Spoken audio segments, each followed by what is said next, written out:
Hello, aujourd'hui on se retrouve pour une nouvelle vidéo où on va faire un focus sur l'un de mes projets. Ça m'a été demandé, plus ou moins en commentaire, de faire du coup un focus sur une couronne de soleil et un baiser de lune. Alors je m'exécute.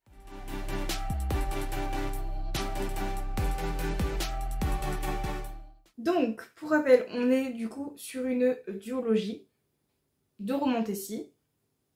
Je vais vous lire le résumé. À Luneria, la misère et la pauvreté emplissent les rues, tandis que leurs voisins solériens jouissent d'une vie douce et prospère. Un traité régit la paix entre les deux pays, seulement les tensions, le ressentiment, perdurent. Cyrena est une main de fer. Elle est engagée pour réaliser toutes les basses besognes des Lunériens les plus riches, que ce soit récupération de dettes, menaces, assassinats. Elle survit comme elle peut et tente d'offrir la meilleure vie possible à sa petite sœur Evie. Alors quand elle se voit proposer une mission avec une importante somme à la clé, Cyrena y voit une belle opportunité. Mais la requête d'un membre du conseil n'est pas n'importe laquelle. Assassiner n'est pas chose aisée. Surtout quand il s'agit d'un roi. Encore plus lorsqu'elle apprend à connaître sa cible. Aura-t-elle le cran nécessaire?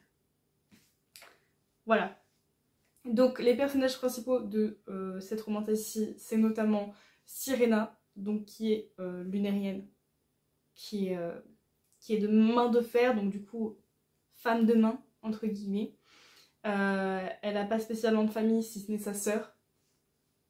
Et elle y tient plus que tout le monde, c'est son univers, limite. Et le deuxième personnage principal, c'est Eiran, donc le prince qui devient roi du royaume de Soleria dans le roman. Et donc on est sur une romantécie où on a un peu une... Elle est légère, mais on a une petite vibe Grumpy Sunshine. Lequel de mes romans n'a pas plus ou moins cette vibe, je ne sais pas. On est évidemment sur un enemies to lovers basé sur le fait qu'ils sont ennemis par rapport à leur origine. On est sur un univers qui se base sur l'opposition.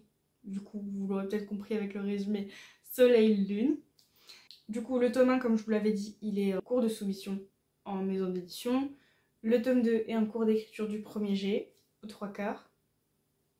Et c'est un univers qui est amené à créer d'autres projets dedans, dans le sens où j'ai déjà pensé à certains spin-off, non pas spin-off, tomes compagnons, enfin je me perds un peu dans le vocabulaire des fois, mais voilà. Il y aura sans doute, pour l'instant c'est pas prévu dans l'immédiat, mais je sais que j'ai les idées et les envies et l'inspiration.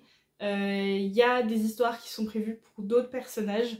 Des personnages qui, quand j'ai écrit la duologie, se sont un peu imposés à moi en termes de caractère. On a Daegan qui est le mentor et un peu le père d'adoption de Cyrena.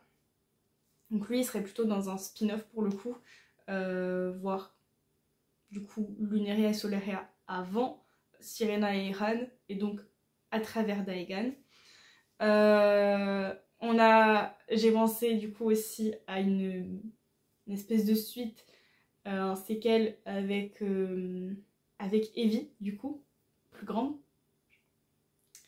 J'ai pensé à un tome compagnon avec deux personnages qui sont des...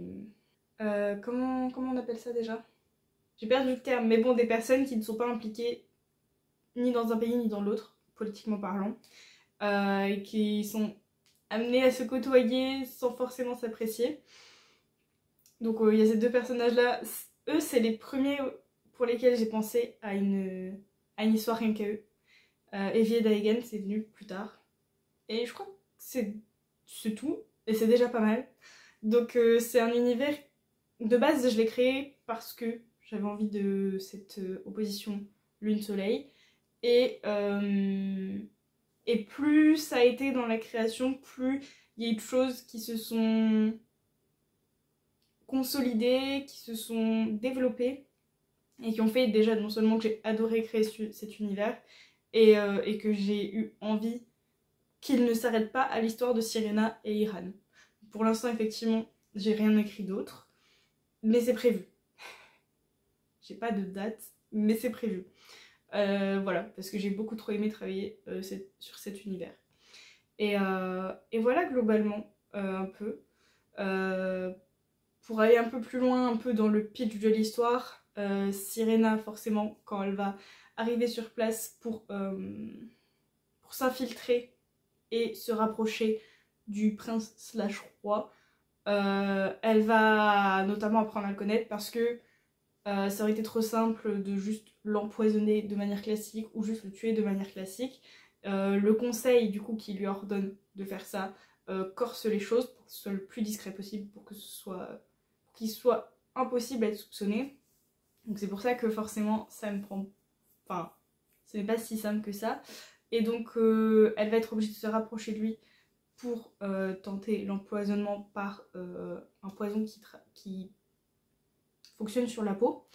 Et donc forcément, elle va apprendre à le connaître, mais elle va aussi apprendre à connaître le pays dans lequel elle est, qu'elle a appris à détester, et que, voilà, en apprenant, en le découvrant, ce pays, elle va se rendre compte que, potentiellement, tout n'est pas comme ce qu'elle pensait.